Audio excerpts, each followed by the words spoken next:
स्वागत है आपका फिर से हमारे YouTube चैनल पर।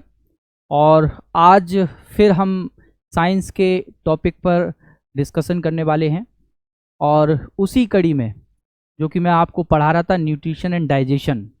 न्यूट्रिशन में मैंने आपको पिछले वाले वीडियो में, पिछले वाले लेक्चर में कार्बोहाइड्रेट के बारे में पढ़ाया था। एक कार्बोहाइड्रेट जो है एक मेन इम्पॉर्टेंट हमारा न्यूट्रिएंट्स है जिसको हम फूड के ज़रिए लेते हैं। तो आज जो हम डिस्कस करने वाले हैं वो प्रोटीन है। दूसरा बहुत महत्वपूर्ण भोजन का अवयव प्रोटीन। आज हम प्रोटीन की बात करेंगे। आप सभी लोग प्रोटीन अपने भोजन के साथ लेते होंगे। आज जो हम प्रोटीन पढ़ाने वाले हैं उसको आप पहले हमारी इस स्लाइड में देखिए कि आपको बहुत सारी चीज़ें यहाँ पर दिख रही हैं। ये सारे सोर्सेस मैक्सिमम जो यहाँ पर दिख रहे हैं ये सारे के सारे प्रोटीन के सोर्सेस हैं। जिस तरीके से कार्बोहाइड्रेट हमारे जीवन के लिए बहुत इम्पोर्टेंट है क्योंकि कार्बोहाइड्रेट से हमको ऊर्जा मिलती है। मैंने पिछले वीडियो में आपको बताया था कि इंस्टेंट एनर्जी का जो सोर्स है वो कार्बोहाइड्रेट है। ठीक उसी प्रकार से मैं आपको बताऊं कि प्रोटीन भी हमारी लाइफ के लिए बहुत इम्पोर्टेंट फूड कंपोनेंट है क्योंकि प्रोटीन हमको शारीरिक वृद्धि और क्षतिग्रस्त ऊतकों की मरम्मत हेतु आवश्यक होती है। तो आज हम प्रोटीन के बारे में समझेंगे। क्या है प्रोटीन, कैसे बनती है ये प्रोटीन, क्या हम फूड के जरिए ही प्रोटीन ले सकते हैं या फिर हमारे शरीर में ये क्षमता है कि वो प्रोटीन बना सकती है। प्रोटीन के बारे में अगर हम आपसे बात करें तो सबसे पहले हमको ये जानना होगा कि ये प्रोटीन जो है वो बनी कैसे है। प्रोटीन शब्द आया कहाँ से है। तो मैं आपको ये बताना चाह रहा हूँ कि प्रोटीन जो है वो सबसे पहले ये जो टर्म इंट्रोड्यूस किया था वो एक स्वीडिश साइंटिस्ट थे और उनका नाम था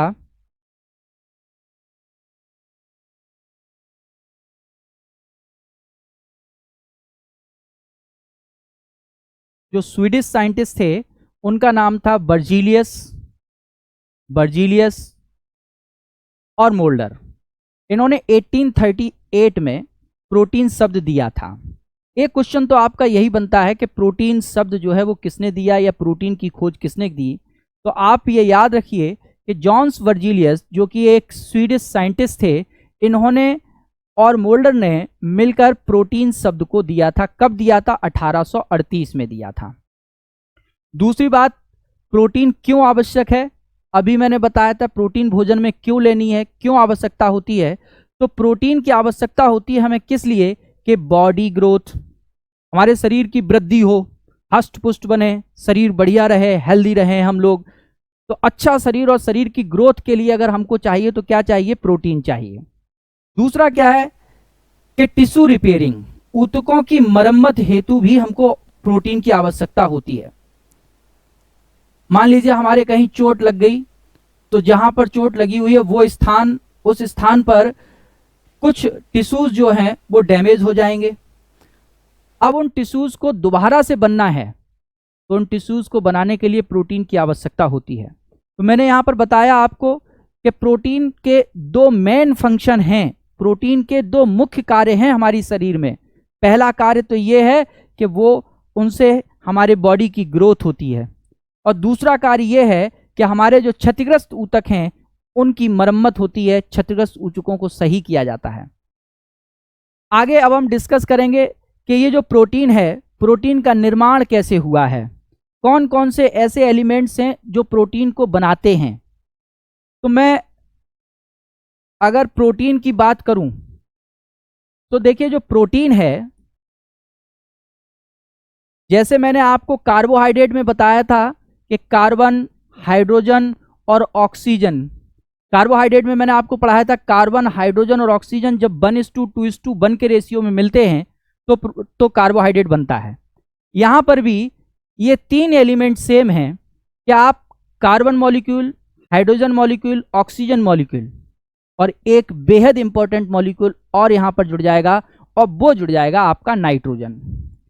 यानी कि कुल मिलाकर अब बात ये हो गई कि कार्बन, हाइड्रोजन, ऑक्सीजन और नाइट्रोजन ये मुख्य एलिमेंट हैं जो हमारे प्रोटीन का निर्माण करेंगे। कौन कौन से? कार्बन, हाइड्रोजन, ऑक्सीजन और नाइट्रोजन।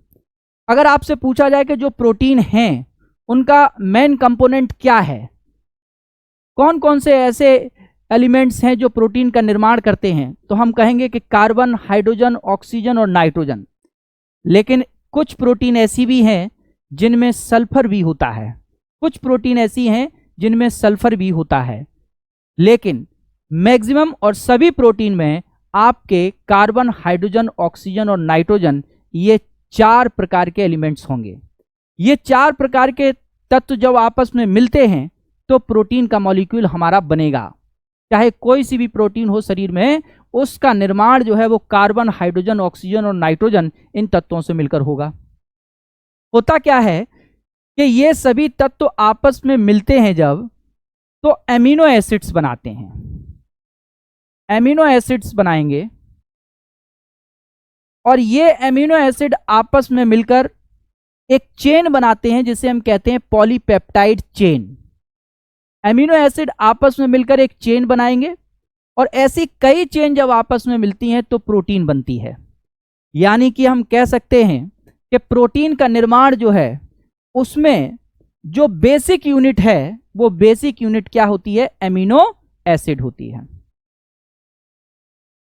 इसके बाद जितने भी प्रोटीन हैं उन सब का निर्माण एमिनो एसिड से होगा, एक बात पक्की है, आगे डिस्कस करेंगे। यहां पर मैंने लिखा है कि protein are made up of carbon, hydrogen, oxygen and nitrogen. Carbon, hydrogen, oxygen और नाइट्रोजन ये तत्व मिलकर प्रोटीन का निर्माण करते हैं। यहां पर मैंने लिखा कि some protein contain sulphur also. कुछ प्रोटीन ऐसी भी हैं जिनमें सल्फर पाया जाता है। अब अगर हम प्रोटीन लेना चाहें तो हमको क्या खाना चाहिए भोजन में? अगर आप शाकाहारी हैं तो आप दालें खाएं, जितनी भी दाल होती हैं, या हम कहेंगे कि लेग्यूमिनेसी फैमिली के जितने भी मेंबर्स, जितने भी प्लांट्स हैं जिनमें लेग्यूम यानी फली होती है, तो ऐसी सारी लेग्यूमिनेसी की फसलें जो होती हैं वो प्रोटीन का सोर्स होती हैं। हम कॉमनली कह देते हैं कि जितने भी दालें हैं उन दालों में प्रोटीन पाई जाती है, जो कि वेजिटेरियंस के लिए मेन सोर्स ऑफ प्रोटीन होंगी। सोयाबीन, सोयाबीन में सबसे ज़्यादा प्रोटीन पाई जाती है, लगभग 44% प्रोटीन सोयाबीन में पाई जाती है। तो आप कोशिश ये करें कि सप्ताह में कम से कम एक दिन आप सोयाबीन की सब्जी जो है वो जरूर खाएं, क्योंकि प्रोटीन आपको प्रॉपर मिलनी चाहिए। जब प्रोटीन मिलेगी तो आपके शरीर की वृद्धि अच्छी होगी, मसल्स बनेंगे। आपने देखा होगा कि जब हम लोग जिम में जाते हैं तो वहाँ पर प्रोटीन एक्स या प्रोटीन से मिलकर जो भी पाउडर हैं वो आपको दिए जाते हैं। जिम के जो ट्रेनर हैं वो कहते हैं इनको खाइए, इनसे मसल्स बनेंगी, अच्छी बनेंगी। तो वो प्रोटीन है जो हमारे बॉडी की ग्रोथ करती है, तो इसलिए हमको भोजन में प्रोटीन लेनी है। नेक्स्ट, यहां पर हमने लिख के दिया आपको, सोयाबीन कंटेन्स मैक्सिमम प्रोटीन। कितनी? लगभग 44% प्रोटीन जो है वो सोयाबीन में पाई जाती है। इसके अलावा दालें खाइए आप।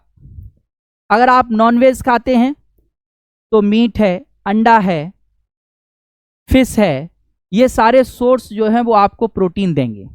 ये सारे फूड सोर्सेस हैं जो प्रोटीन के सोर्सेस हैं, रिच सोर्सेस ऑफ प्रोटीन हैं। अगर मैं कहूं कि हाईएस्ट प्रोटीन, एक यहां पर मैं बात बता रहा हूं कि एक एल्गी है, जिस एल्गी का नाम है स्पाइरुलिना। एक और एल्गी का बता देता हूं, यहीं पर एक और एल्गी है जिसका नाम है क्लोरेलिना। तो स्पाइरुलिना और क्लोरेलिना ऐसी एल्गी हैं जिनसे प्रोटीन सर्वाधिक मात्रा में मिलती है। जब कोई स्पेस ट्रेवलर अंतरिक्ष में जाते हैं तो इन एल्गीज को, इन शैवालों को अपने साथ लेकर जाते हैं।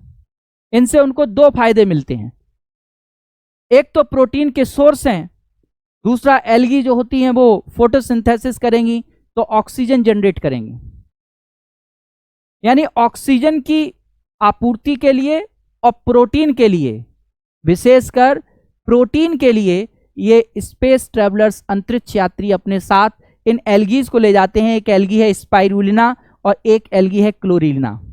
ये दो एल्गी ऐसी हैं जिनको ये ले जाते हैं, ये अक्सर परीक्षाओं में प्रश्न पूछा जाता है। इसके बाद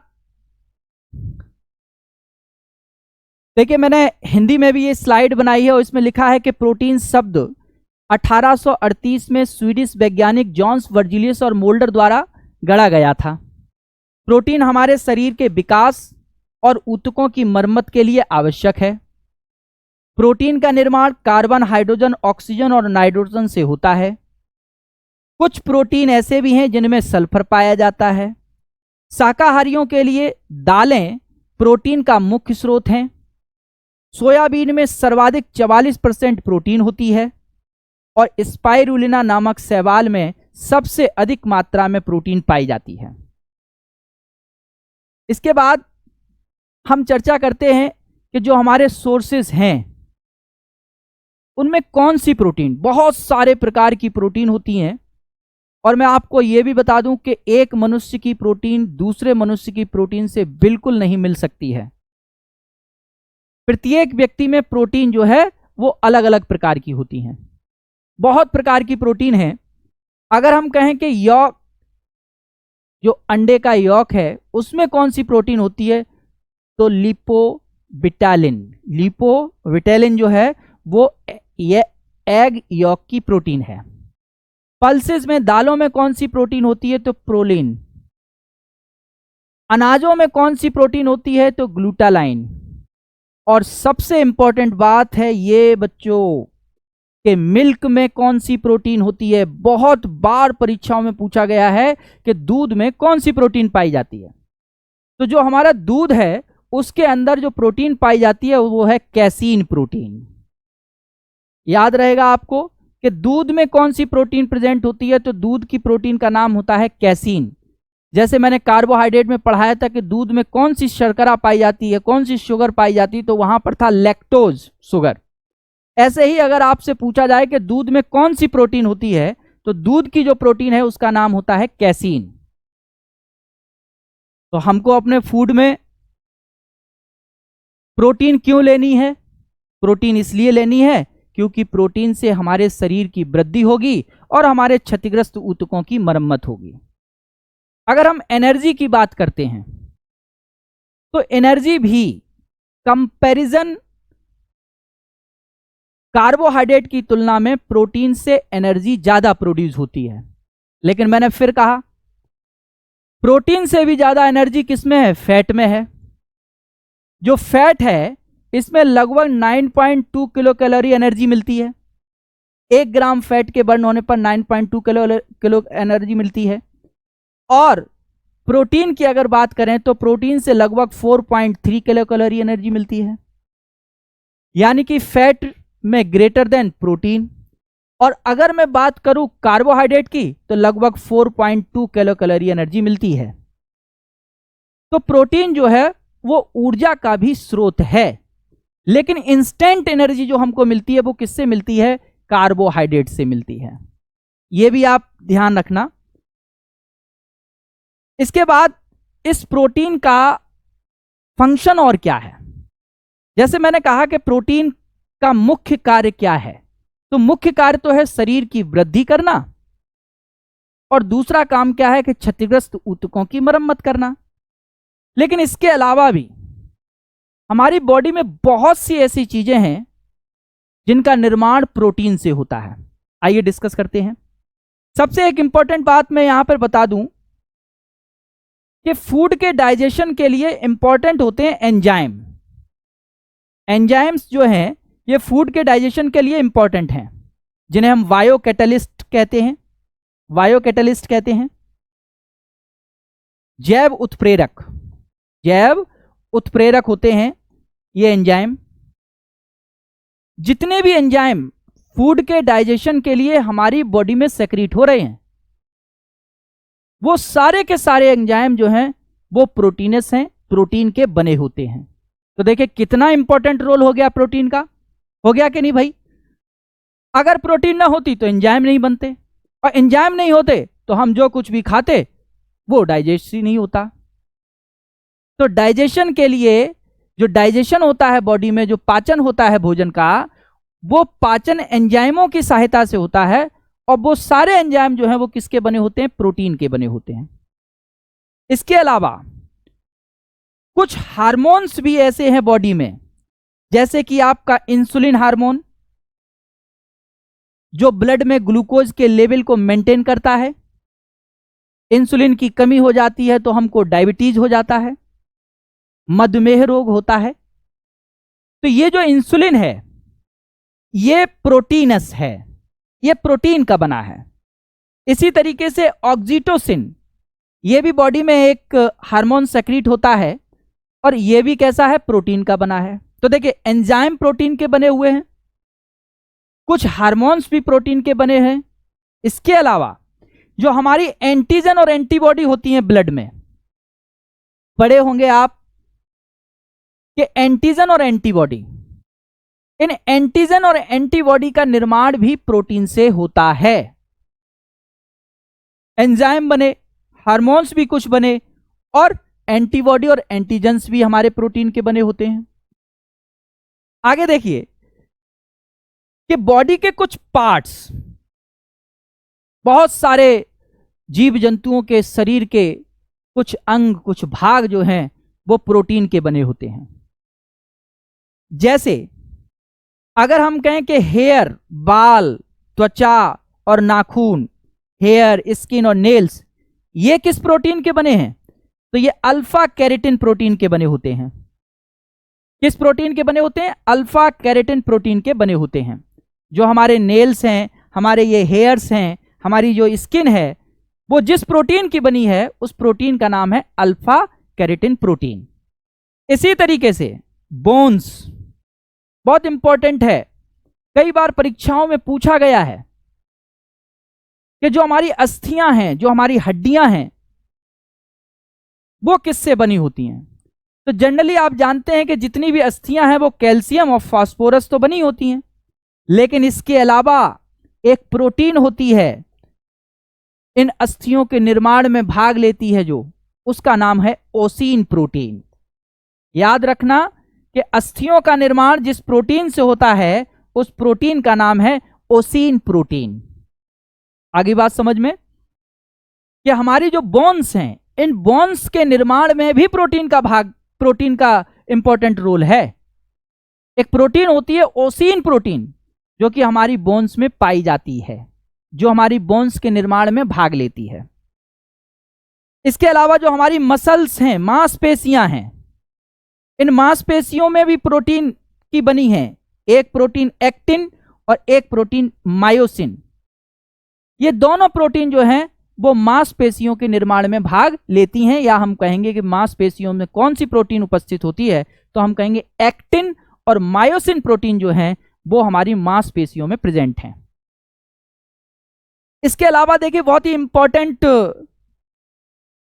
रोल प्ले करती है ये ब्लड के फॉर्मेशन में। अगर हम ब्लड फॉर्मेशन की बात करें तो हमारा जो रुधिर है, उस रुधिर का निर्माण, उस रुधिर में कौन कौन सी प्रोटीन जो है वो प्रेजेंट होती हैं, हमारे ब्लड में कौन सी प्रोटीन पाई जाती है। अक्सर ये क्वेश्चन पूछा जाता है कि ब्लड में कौन सी प्रोटीन पाई जाती है। तो देखिए, हमारे जो ह्यूमन ब्लड है, ह्यूमन ब्लड में बहुत सारी प्रोटीन पाई जाती हैं। अगर हम कहेंगे कि ह्यूमन ब्लड में जो प्लाज्मा होता है, उस प्लाज्मा में कौन सी प्रोटीन होती हैं? ह्यूमन ब्लड के प्लाज्मा में लगभग 3 से 5% जो है वो प्रोटीन होती हैं। और वो कौन कौन सी प्रोटीन होती हैं? एक होती है प्रोथ्रोम्बिन,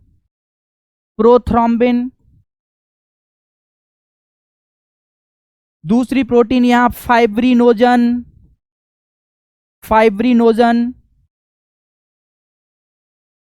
तीसरी प्रोटीन यहां पर एल्ब्यूमिन,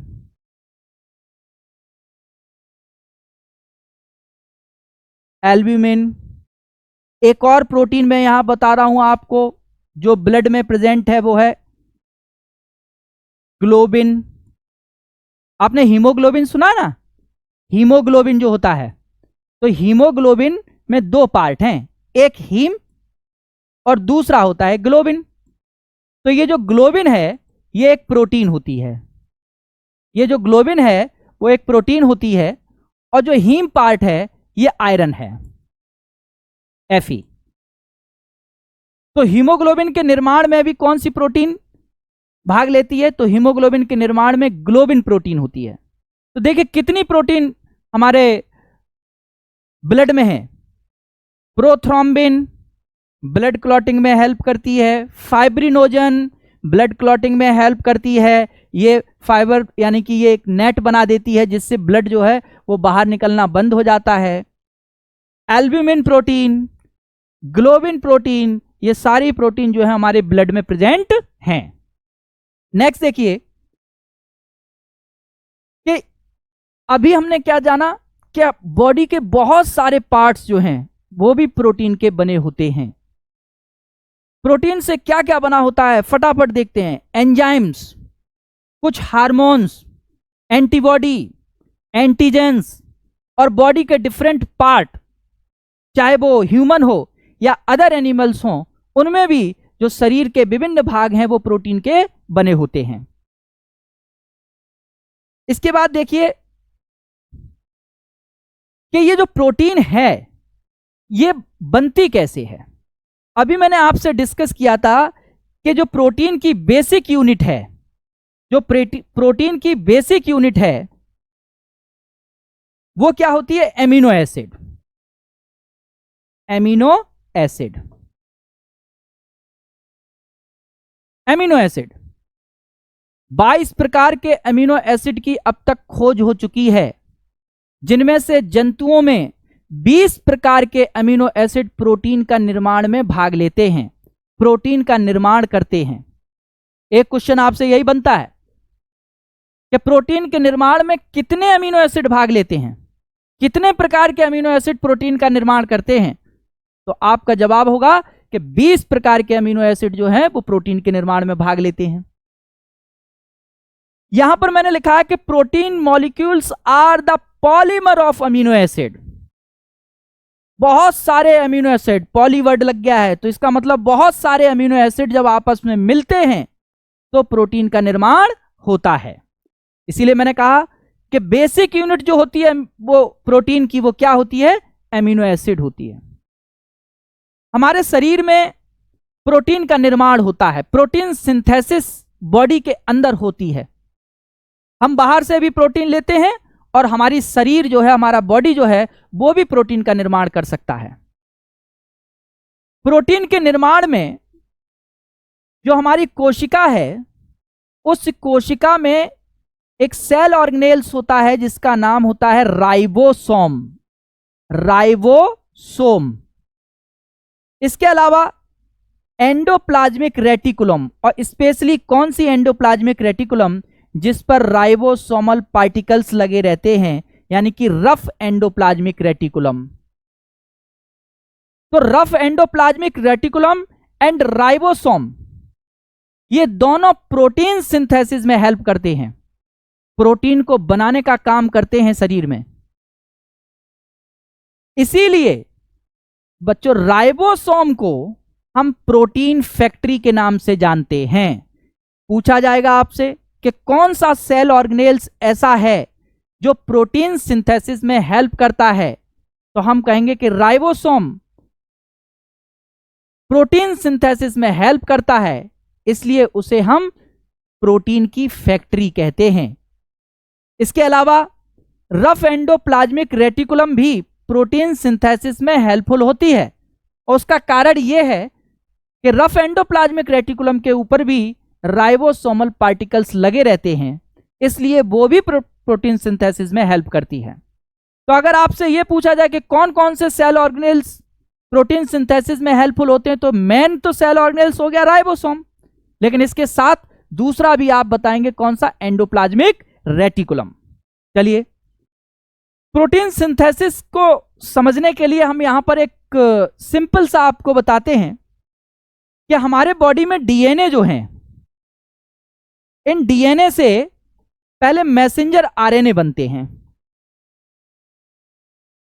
डीएनए से मैसेंजर आरएनए बनने की जो प्रोसेस होती है, जो क्रिया होती है, उसे हम ट्रांसक्रिप्शन कहते हैं। क्या बताया? डीएनए से मैसेंजर आरएनए बनने की जो प्रोसेस है उस प्रोसेस को हम ट्रांसक्रिप्शन कहते हैं। अब जो मैसेंजर आरएनए बने हैं, ये मैसेंजर आरएनए प्रोटीन का फॉर्मेशन करेंगे। ये मैसेंजर आरएनए फिर प्रोटीन का फॉर्मेशन करेंगे। तो मैसेंजर आरएनए से प्रोटीन बनने की जो प्रोसेस होती है उसे हम ट्रांसलेशन कहते हैं। ट्रांसक्रिप्शन में क्या बताया कि डीएनए से पहले मैसेंजर आरएनए बना तो ट्रांसक्रिप्शन प्रोसेस हो गई, और मैसेंजर आरएनए से प्रोटीन बनने की जो क्रिया होती है उसे ट्रांसलेशन कहते हैं। और इन दोनों प्रोसेस को संयुक्त रूप से हम सेंट्रल डोग्मा कहते हैं, सेंट्रल डोग्मा कहते हैं।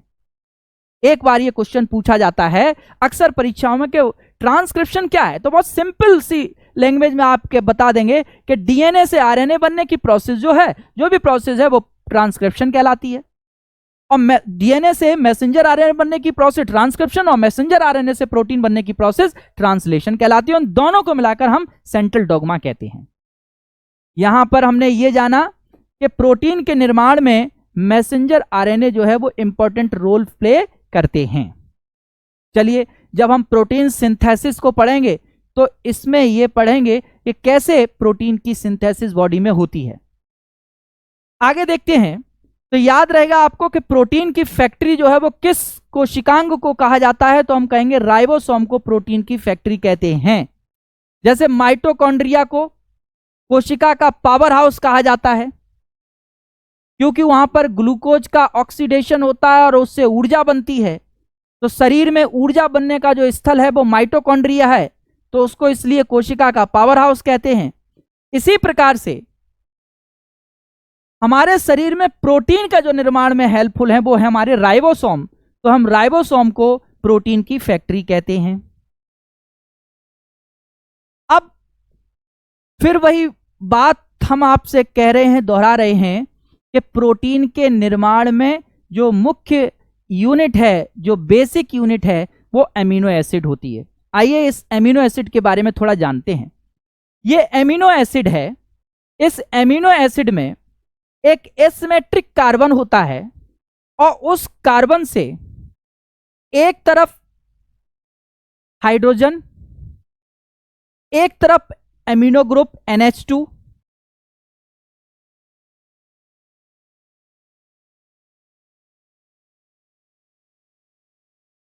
और एक तरफ कार्बोक्सिलिक ग्रुप,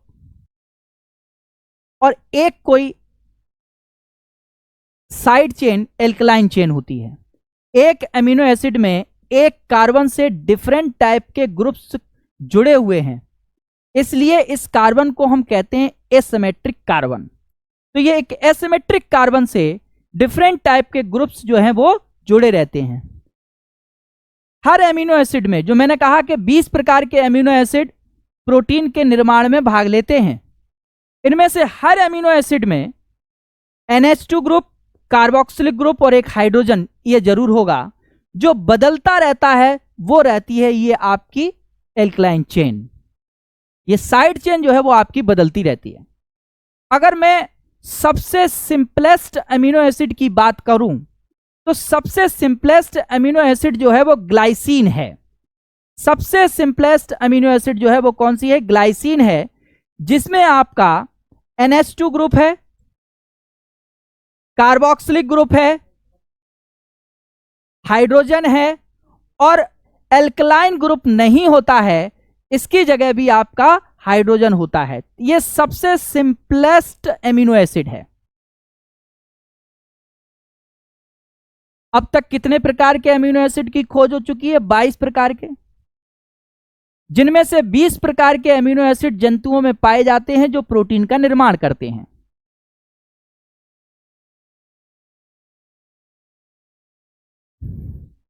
इसके बाद समझिए, मैंने यहां पर लिख के दिया है, आपको यहां मैंने बना के दिया है कि कोई भी एमिनो एसिड होगा उसमें एक कार्बन एसिमेट्रिक कार्बन होगा।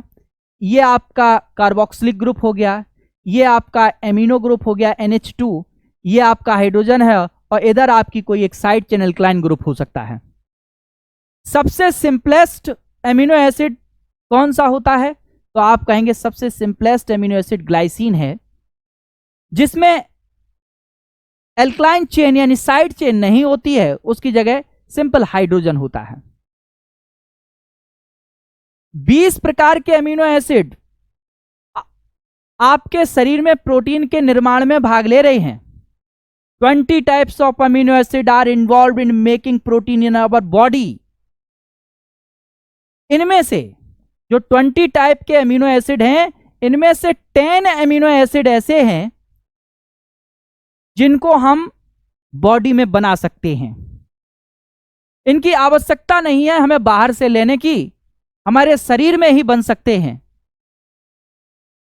तो ऐसे अमीनो एसिड को हम कहते हैं non essential amino acid. Non essential amino acid, non essential amino acid, ऐसे एमिनो एसिड जिन्हें हमें बाहर से लेने की आवश्यकता नहीं है, जिनका निर्माण हमारे शरीर में ही हो सकता है, उन 10 अमीनो एसिड को हम कहते हैं नॉन एसेंशियल एमिनो एसिड। जबकि 10 अन्य जो अमीनो एसिड हैं, इन्हें हम भोजन के जरिए ग्रहण करते हैं, भोजन के जरिए हम प्राप्त करते हैं। तो ऐसे अमीनो एसिड कहलाते हैं आपके एसेंशियल एमिनो एसिड। टोटल 20 प्रकार के अमीनो एसिड, जिनमें से 10 प्रकार के अमीनो एसिड हमारे शरीर में बनते हैं, उनको हम नॉन एसेंशियल एमिनो एसिड कहेंगे। इनकी आवश्यकता नहीं है हमें बाहर से लेने की। और अन्य 10 प्रकार के जो अमीनो एसिड हैं, वो भोजन के जरिए, भोजन के अवयवों के जरिए हमारे शरीर में पहुंच जाते हैं। टोटल 20 प्रकार के अमीनो एसिड प्रोटीन के निर्माण में भाग लेते हैं। अब ये जो एसेंशियल एमिनो एसिड हैं और नॉन एसेंशियल एमिनो एसिड हैं, इनमें से आप इन 10 नॉन एसेंशियल एमिनो एसिड के नाम अगर याद कर लेंगे, तो आपको फिर जो 10 एसेंशियल एमिनो एसिड हैं उनके नाम याद करने की जरूरत नहीं पड़ेगी। मान लीजिए परीक्षा में पूछा गया कि इनमें से कौन सा एसेंशियल एमिनो एसिड है, 4 ऑप्शन दे दिए गए, तो उनमें से 3 नॉन एसेंशियल वाले आपको याद होंगे। जो उन नॉन एसेंशियल एमिनो एसिड में नहीं है, वो बचा, वो आपका एसेंशियल एमिनो एसिड होगा। तो अगर हम नॉन एसेंशियल याद कर लें तो एसेंशियल का काम हो जाएगा, या हम एसेंशियल अमीनो एसिड 10 याद कर लें तो नॉन एसेंशियल का काम हो जाएगा। तो यहां पर हम आपको नॉन एसेंशियल अमीनो एसिड के बारे में थोड़ा सा बताएंगे, याद करने की कोशिश करेंगे। और मैंने यहां पर एक ट्रिक लिखी है। ट्रिक क्या है?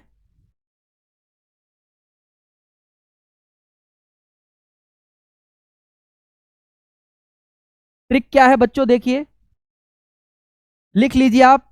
स्पर्ट की सिस्टर ने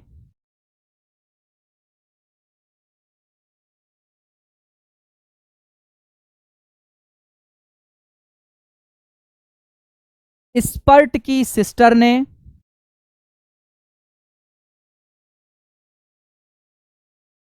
स्पर्ट की सिस्टर ने सर पर टायर रखकर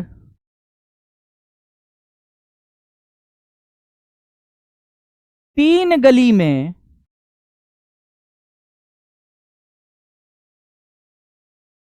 ऐश करने का ऐलान किया। ऐश करने का ऐलान किया।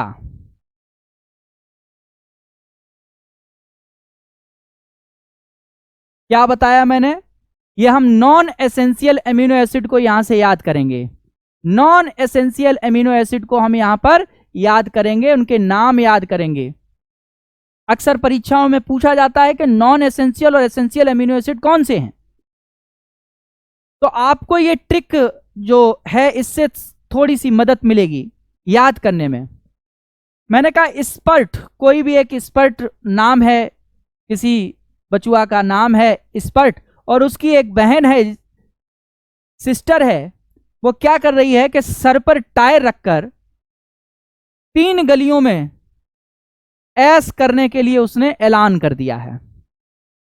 बॉडी बिल्डर होगी, उसने कहा कि मैं सर पर टायर रखकर और 3 गलियों में घूमूंगी, 3 गलियों में ऐश करूंगी, ये उसने ऐलान किया।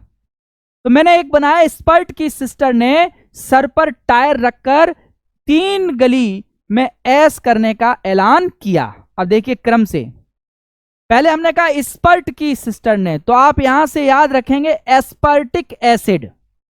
स्पर्ट से क्या याद रखेंगे? एस्पर्टिक एसिड।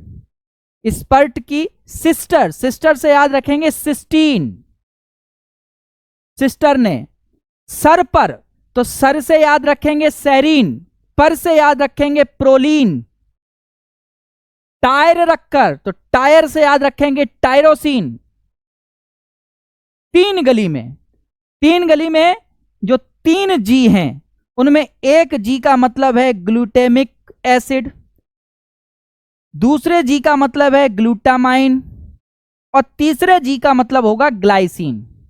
जो 3 गली में का मतलब होगा कि 3 जी हैं। एक का मतलब है ग्लूटामिक एसिड, दूसरे का मतलब है ग्लूटामाइन, तीसरे का मतलब है ग्लाइसिन। 3 गली में एस करने का ऐलान किया, तो एस से याद रखेंगे एस्पराजीन और ऐलान से याद रखेंगे एलेनीन। याद हो गए ना? क्या ट्रिक थी, हमने क्या बताई कि स्पर्ट की सिस्टर ने सर पर टायर रखकर 3 गली में एस करने का ऐलान किया। इससे हम कौन से एमिनो एसिड याद कर सकते हैं? नॉन एसेंशियल एमिनो एसिड, ऐसे एमिनो एसिड जो हमारी बॉडी में बन सकते हैं, उन एमिनो एसिड के नाम हम यहां से याद कर लेंगे। अब अगर प्रश्न में पूछा गया कि इनमें से कौन सा नॉन एसेंशियल एमिनो एसिड है या इनमें से कौन सा एसेंशियल एमिनो एसिड है, तो आप बता सकते हैं, क्योंकि आपने नॉन एसेंशियल याद कर लिए हैं। अब एसेंशियल अपने आप जो बचे वो एसेंशियल एमिनो एसिड हो जाएंगे। तो 10 नॉन एसेंशियल और 10 एसेंशियल एमिनो एसिड होते हैं। टोटल 20 टाइप के एमिनो एसिड आपके प्रोटीन के निर्माण में भाग लेंगे। इनमें से जो 20 प्रकार के एमिनो एसिड हैं, इनमें से 2 एमिनो एसिड, एक का नाम है मैथ्यूनाइन और एक का नाम है सिस्टीन। ये दोनों एमिनो एसिड ऐसे हैं जिनमें सल्फर पाया जाता है। ये क्वेश्चन आता है कौन से ऐसे एमिनो एसिड हैं जिसमें सल्फर कंटेनिंग एमिनो एसिड हैं? तो एक का नाम है मैथ्यूनाइन और दूसरा का नाम है सिस्टीन। ये दोनों एमिनो एसिड ऐसे हैं जिनमें सल्फर प्रेजेंट होता है।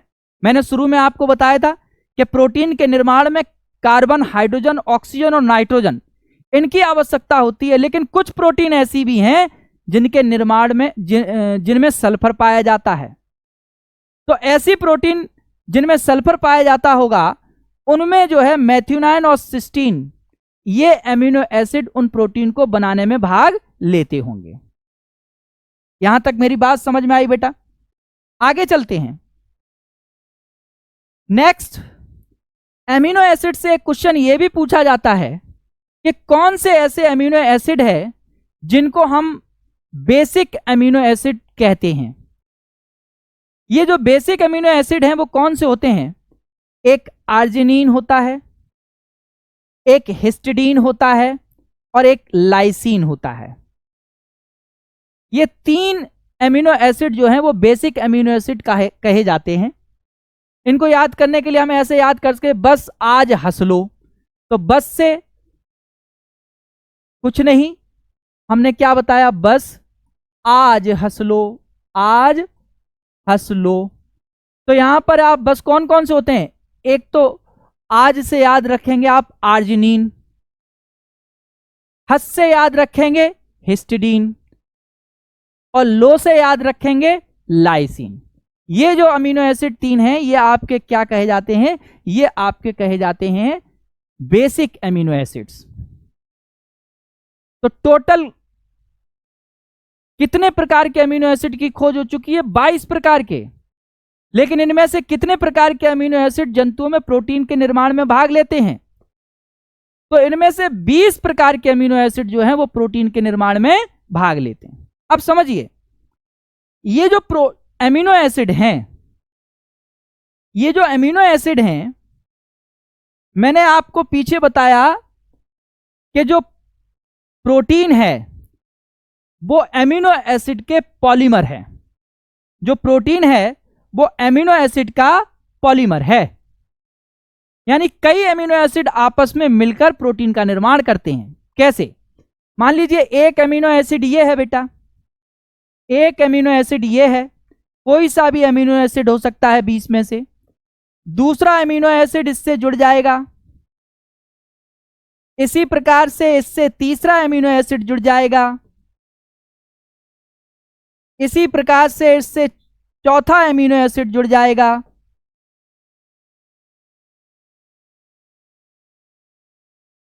और ये जो एमिनो एसिड आपस में जुड़ रहे हैं इससे एक चेन बन जाएगी। वो चेन कहलाएगी पॉलीपेप्टाइड चेन। Polypeptide chain. अब बात समझिए, एक पॉलीपेप्टाइड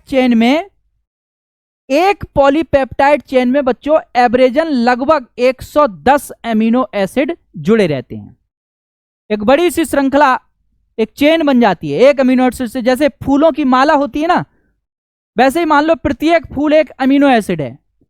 आप उसमें डिफरेंट टाइप के फूल लगाकर एक माला, एक लड़ी तैयार करिए, तो वैसे ही डिफरेंट टाइप के अमीनो एसिड मिलकर एक चेन बनाते हैं। वो चेन पॉलीपेप्टाइड चेन कही जाती है। ऐसी 2, 4, 10, 20 चेनें आपस में मिलती हैं जब, तो वो कॉम्प्लेक्स मॉलिक्यूल प्रोटीन कहलाता है। यानी कि अमीनो एसिड मिलकर चेन, पॉलीपेप्टाइड चेन बनाएंगे और पॉलीपेप्टाइड चेन मिलकर प्रोटीन मॉलिक्यूल बना देंगी। अब यहां पर यह बात समझने की है कि इसका नाम पॉलीपेप्टाइड क्यों रखा। पॉली का मतलब बहुत सारे, और पेप्टाइड क्या है? दो एमिनो एसिड जब आपस में जुड़ते हैं तो जिस बॉन्ड के जरिए, जिस बंध के जरिए जुड़ते हैं, उस बॉन्ड को हम कहते हैं पेप्टाइड बॉन्ड। बहुत क्वेश्चन पूछा जाता है कि एमिनो एसिड या प्रोटीन में कौन से बॉन्ड पाए जाते हैं, तो पेप्टाइड बॉन्ड से दो अमीनो एसिड आपस में जुड़ते हैं। ऐसे यहां पर देखिए कई अमीनो एसिड आपस में जुड़े हैं, तो बहुत सारे पेप्टाइड बॉन्ड, मैंने कहा लगभग एवरेजन 110 अमीनो एसिड मिलकर कम से कम एक पॉलीपेप्टाइड चेन बनाते हैं। तो इसका मतलब लगभग 110 पेप्टाइड बॉन्ड होंगे। तो इसीलिए इस चेन को हम क्या कहते हैं? Polypeptide chain. अलग अलग प्रकार की प्रोटीन में, अलग अलग प्रकार की प्रोटीन के निर्माण में अलग अलग संख्या में पॉलीपेप्टाइड चेन जो होती हैं वो मिलती हैं, तब जाकर वो प्रोटीन बनती है। जैसे मैं एक एग्जाम्पल देना चाहूं आपको, तो देखिए हीमोग्लोबिन जो है, हीमोग्लोबिन में आपको मैंने अभी बताया कि दो पार्ट होते हैं, एक हीम और दूसरा ग्लोबिन। हीम पार्ट जो है ये तो आयरन वाला है यहां पर, यानी Fe है, जबकि ग्लोबिन जो होती है वो एक प्रोटीन होती है। तो हीमोग्लोबिन की जो ग्लोबिन प्रोटीन है, इसमें 4 पॉलीपेप्टाइड चेन होती हैं। ये अक्सर परीक्षाओं में पूछा जाता है कि हीमोग्लोबिन का निर्माण कितनी पॉलीपेप्टाइड चेन से मिलकर होता है, तो हम कहेंगे कि हीमोग्लोबिन का निर्माण 4 पॉलीपेप्टाइड चेन से मिलकर होता है। इसी प्रकार से विभिन्न प्रकार की जो प्रोटीन है उनका निर्माण अलग अलग संख्या में पॉलीपेप्टाइड चेन के मिलने से होता है।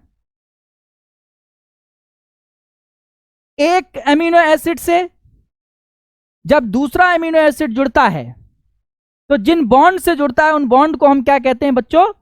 पेप्टाइड बॉन्ड कहते हैं। उन बॉन्ड को हम क्या कहते हैं? पेप्टाइड बॉन्ड कहते हैं।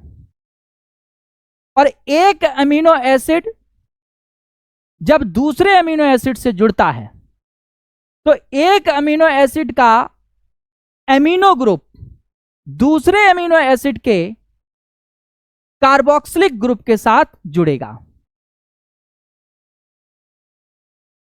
तो यहां पर हमने यह जाना कि कई अमीनो एसिड जब आपस में जुड़ते हैं तो क्या बनता है? जब कई अमीनो एसिड आपस में जुड़ेंगे तो क्या बनेगा? आपका पॉलीपेप्टाइड चेन बनेगी। और जब बहुत सारी पॉलीपेप्टाइड चेन मिलती हैं तो क्या बनता है? प्रोटीन मॉलिक्यूल बनता है। तो बच्चों अब आपको यह समझ में आया होगा कि हमारे प्रोटीन का निर्माण किससे होता है? अमीनो एसिड से। कितने प्रकार के अमीनो एसिड से? 20 प्रकार के अमीनो एसिड से होता है। ये अमीनो एसिड आपस में मिलकर जो चेन बनाते हैं उसे क्या कहते हैं? उसे पॉलीपेप्टाइड चेन कहते हैं। हीमोग्लोबिन में कितनी पॉलीपेप्टाइड चेन होती है? हीमोग्लोबिन की प्रोटीन बनाने में 4 पॉलीपेप्टाइड चेन भाग लेती हैं। इसके बाद मैंने यहां पर लिखा है कि पॉलीपेप्टाइड चेन क्या है? A polypeptide is a single linear chain of many amino acids. बहुत सारे अमीनो एसिड मिलकर क्या बनाते हैं? एक लीनियर, एक सीधी, एक श्रृंखला बनाते हैं जिसे हम पॉलीपेप्टाइड चेन कहते हैं। ए प्रोटीन कंसिस्ट ऑफ 1 और मोर पॉलीपेप्टाइड्स। 20 भी हो सकती हैं, 10 भी हो सकती हैं, 50 से ज्यादा भी हो सकती हैं। तो एक से ज्यादा पॉलीपेप्टाइड चेन जब आपस में मिलती हैं तो प्रोटीन का मॉलिक्यूल बनता है। इसी प्रकार से पॉलीपेप्टाइड चेन कैसे बनती है? जब बहुत सारे अमीनो एसिड आपस में मिलते हैं। अब हमने यह समझ लिया कि हमारे प्रोटीन का निर्माण कैसे होता है। हमने यह समझ लिया कि प्रोटीन की हमको आवश्यकता क्यों है। हमने यह समझ लिया कि हमारे शरीर के कौन कौन से भाग जो हैं वो किस प्रकार की प्रोटीन से बनाए जाते हैं। अब जितनी भी प्रोटीन हैं उनका हम क्लासिफिकेशन करके देखते हैं। जब भी हम प्रोटीन का क्लासिफिकेशन करेंगे तो मेनली इनको आप 2 क्लास में डिवाइड कर सकते हो, चाहे तो 3 में कर सकते हैं। एक हो जाएगा आपका सिंपल प्रोटीन और दूसरा हो जाएगा कॉन्जुगेटेड प्रोटीन। एक हो जाएगी आपकी सिंपल प्रोटीन और दूसरी आपकी होंगी कॉन्जुगेटेड प्रोटीन। सिंपल प्रोटीन कौन सी होती हैं? सिंपल प्रोटीन वो प्रोटीन होती हैं जिनमें अमीनो एसिड मिलकर पॉलीपेप्टाइड चेन बनाएंगे और उससे प्रोटीन बनेगी। सिंपली जैसे प्रोटीन बनती हैं उसी तरीके से अमीनो एसिड जो है वो प्रोटीन बना देंगे। कॉन्जुगेटेड प्रोटीन कौन सी होती हैं?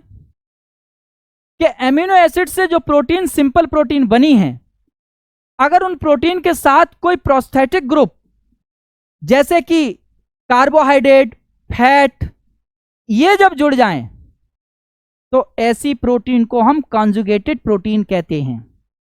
यानी सिंपल प्रोटीन तो जो अमीनो एसिड से बनी है, लेकिन अगर इस अमीनो एसिड की प्रोटीन के साथ कोई प्रोस्थेटिक ग्रुप, कोई अन्य ग्रुप जुड़ जाता है, जैसे कार्बोहाइड्रेट जुड़ जाए, फैट जुड़ जाए, तो फिर जो प्रोटीन बनेगी उसे हम कॉन्जुगेटेड प्रोटीन कहते हैं।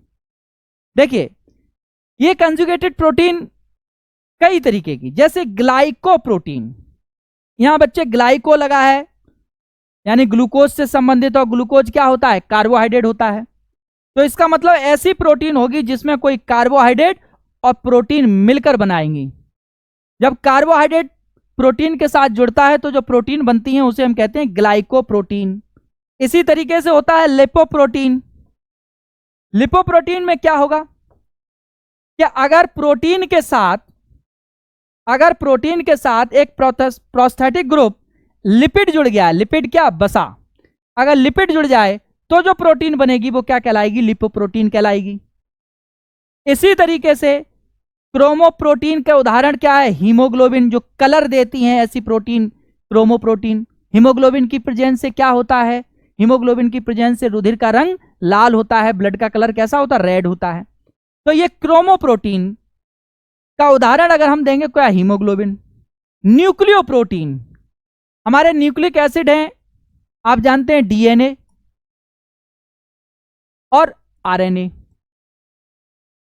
अब हम क्रोमोसोम की बात करें, जो हमारे क्रोमोसोम हैं बच्चे, जो गुणसूत्र हैं, वो किससे बने होते हैं? अगर हम गुणसूत्रों की बात करें, अगर हम क्रोमोसोम की बात करें, तो ये जो क्रोमोसोम है हमारे, क्रोमोसोम जो हैं ये क्या हैं?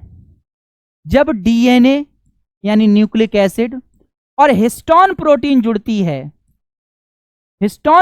जुड़ती है तो क्रोमोसोम बनता है। यानी एक सिंपल प्रोटीन के साथ डीएनए न्यूक्लिक एसिड जुड़ा हुआ है, तो इसीलिए हम इस प्रोटीन को, इस क्रोमेटिन को क्या कहेंगे? क्रोमेटिन को हम कहेंगे न्यूक्लियोप्रोटीन। हिस्टोन के साथ क्या जुड़ा होता है? न्यूक्लिक एसिड जुड़ा होता है, तब बनती है क्या? न्यूक्लियोप्रोटीन। इसके बाद फॉस्फोप्रोटीन, तो फॉस्फो का मतलब क्या हो गया? फॉस्फोरस। यानी प्रोटीन के साथ अगर फॉस्फोरस है तो वो कैसी प्रोटीन कहलाएगी? फॉस्फोप्रोटीन कहलाएगी। इसका उदाहरण है हमारी कैसीन। अभी मैंने बताया था जो मिल्क है, जो दूध है, उसमें कौन सी प्रोटीन होती है बच्चे? तो उसमें प्रोटीन होती है हमारी कौन सी? Casein protein. तो ये जो कैसीन प्रोटीन बनी है वो किस प्रकार की श्रेणी, कौन सी कंजुगेटेड प्रोटीन होगी? तो हम कहेंगे वो फॉस्फोप्रोटीन है, क्योंकि उसमें सिंपल प्रोटीन के साथ फॉस्फोरस होगा, तो वो फॉस्फोप्रोटीन हो गई। तो हमने जब टाइप्स ऑफ प्रोटीन पढ़ा तो बेसिकली हमने प्रोटीन को दो पार्ट में डिवाइड किया, एक सिंपल प्रोटीन और एक कंजुगेटेड प्रोटीन। समझ में आ गई आपको? एक बार इस वीडियो को फिर से रिवाइज करके तो आपको फिर से ये जब सुनेंगे तो आपको और बेहतर समझ में आ जाएगी। चलिए आगे चलते हैं। इसके बाद हमने प्रोटीन लेनी चाहिए, हमको प्रोटीन के क्या फंक्शन है? तो मेन फंक्शन क्या है? प्रोटीन से हमको क्या मिलता है? तो हम कहेंगे कि हमारी बॉडी की ग्रोथ होती है, बॉडी की ग्रोथ होती है। दूसरा क्या है कि टिश्यू रिपेयरिंग का काम करती है प्रोटीन, टिश्यू रिपेयरिंग का काम करती है, यानी ऊतकों की मरम्मत का काम करती है। अगर मान लीजिए प्रोटीन की कमी है तो हमारी बॉडी ग्रोथ नहीं करेगी, हम दुबले पतले हो जाएंगे, शरीर के कुछ भाग हमारे बाहर निकल सकते हैं, कुछ तो हमारे विकास ही नहीं होगा। तो बॉडी का ग्रोथ होने के लिए प्रोटीन की आवश्यकता होती है। लेकिन बच्चों यहां पर अगर प्रोटीन की डेफिशिएंसी हो जाए, कमी हो जाए, अगर हमारे शरीर में प्रोटीन की कमी हो जाए तो हमको कौन सी डिजीज, कौन से रोग हो सकते हैं? तो दो रोग आप इंपॉर्टेंट याद कर लीजिए, क्वाशरकोर, पहला है क्वाशरकोर और दूसरा जो रोग है वो है मैरेस्मस। देखो मैंने यहां दिखाया है आपको, क्वाशरकोर, मुंह पतला, पेट निकल आता है, और मैरेस्मस में क्या है कि सारे शरीर से मांस ही नहीं रहता है, बिल्कुल हड्डियां दिखने लगती हैं, इतना कमजोर हो जाता है बच्चा। तो ये जो दो बीमारियां हैं, क्वाशरकोर और मैरेस्मस, ये किसकी कमी से होती हैं? तो हम कहेंगे बच्चों ये प्रोटीन की कमी से होने वाले रोग हैं। इसलिए हमको भोजन में प्रोटीन खानी चाहिए। जैसे हम भोजन में कार्बोहाइड्रेट लेते हैं, ऐसे ही हमको भोजन में प्रोटीन लेनी चाहिए। दिन में कम से कम लंच या डिनर में एक दाल बना जरूर बननी चाहिए घर में, ताकि प्रोटीन मिले। अगर आप अंडा खाते हैं, मांस खाते हैं, मछली खाते हैं तो प्रोटीन मिलेगी। दूध पीजिए, छोटे बच्चों को दूध पिलाइए, प्रोटीन मिलेगी। दूध में कौन सी प्रोटीन होती है? कैसीन प्रोटीन होती है।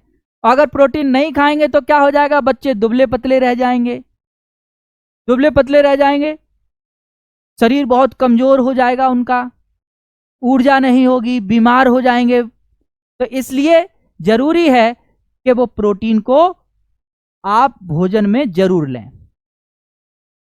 तो ये हमारा जो टॉपिक आज का हमने लोगों ने डिस्कस किया वो था हमारा प्रोटीन, और बहुत इंपॉर्टेंट पार्ट है प्रोटीन, एग्जाम की दृष्टि से भी और आपकी हेल्थ की दृष्टि से भी। एग्जाम में भी प्रोटीन से बहुत सारे क्वेश्चन आते हैं, और अगर आप बॉडी की ग्रोथ चाहते हैं तो फिर आप प्रोटीन लीजिए। अब कुछ क्वेश्चंस को हम सॉल्व करेंगे। अब तक जो मैंने पढ़ाया है और अब तक जो परीक्षाओं में जो प्रश्न पूछे गए हैं उनमें से कुछ प्रश्न हमने यहां पर रखे हैं। आपके सामने स्क्रीन पे प्रश्न है, आप पढ़िए और जरा सोचिए कि पहले वाले क्वेश्चन का आंसर क्या होगा। यहां फिल इन द ब्लैंक खाली स्थान दिया है और लिखा is not a classified form of conjugated protein. कौन सी ऐसी फॉर्म है जो कंजुगेटेड प्रोटीन का प्रकार नहीं है? अभी मैंने आपको कंजुगेटेड प्रोटीन बताया था, अभी मैंने कहा था कंजुगेटेड प्रोटीन कौन सी होती है? वो प्रोटीन जिसमें सिंपल प्रोटीन के साथ कोई प्रोस्थेटिक ग्रुप जुड़ा रहता है, कोई अन्य ग्रुप जुड़ा हो, कोई मेटल हो, कोई लिपिड हो, कोई फैट हो। तो ऐसे प्रोटीन जो होती है वो कंजुगेटेड प्रोटीन होती है। तो इनमें कौन सा? लिपोप्रोटीन, बिल्कुल नहीं, लिपोप्रोटीन तो कंजुगेटेड प्रोटीन है। ग्लाइकोप्रोटीन बिल्कुल है, ये वो प्रोटीन है जिसमें carbohydrate plus protein. Lipoprotein lipid plus protein. Metalloprotein, metalloprotein में मेटल होती है, तो ये भी आपका है। कंप्लीट प्रोटीन्स, ये कोई कंजुगेटेड प्रोटीन का टाइप नहीं है, तो यही आपका आंसर हो जाएगा। दूसरा क्वेश्चन क्या है, what is the average molecular weight of amino acid residue in A protein.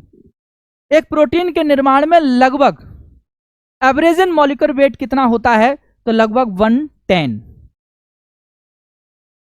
Next अगला क्वेश्चन है, how many amino acid make a protein. कितने प्रकार के अमीनो एसिड हैं जो प्रोटीन के निर्माण में भाग ले रहे हैं।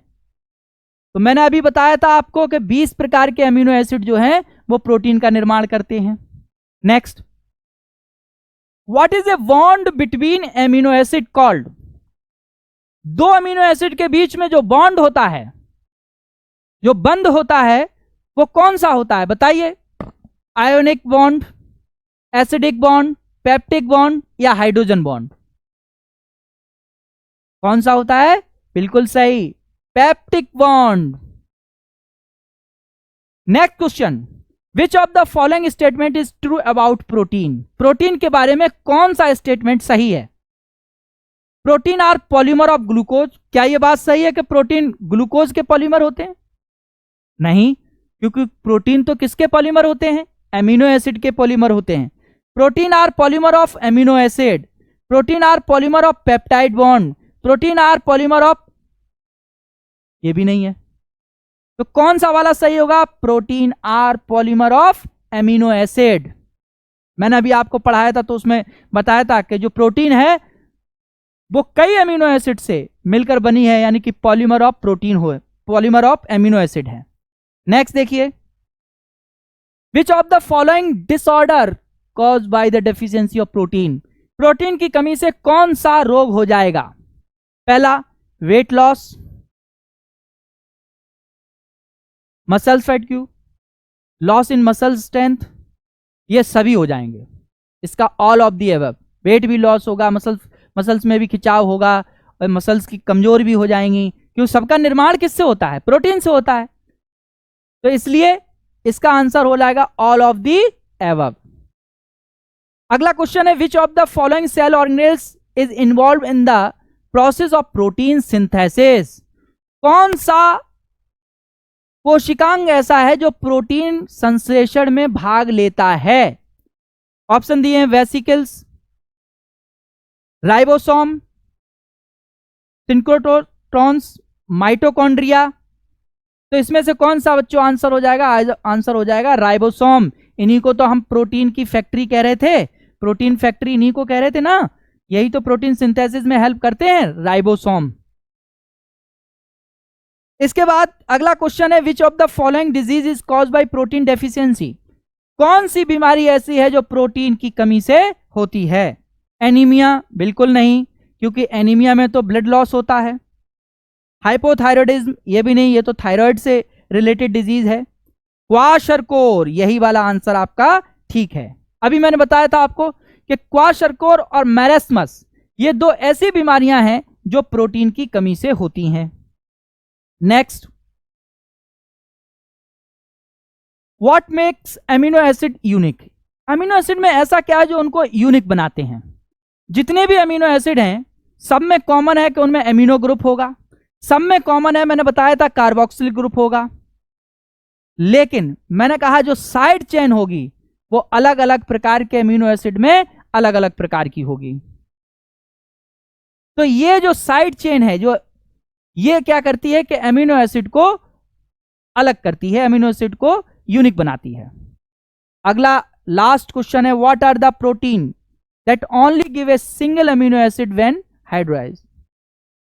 कौन सी ऐसी प्रोटीन है जो सिर्फ amino acid, simple amino acid देगी, यानी कि सिंगल एमिनो एसिड प्रोड्यूस करेगी जब हाइड्रोलाइज होगी। तो इसमें सबसे सिंपल प्रोटीन इसी प्रकार की प्रोटीन होती है। बात समझ में आ गई आपको।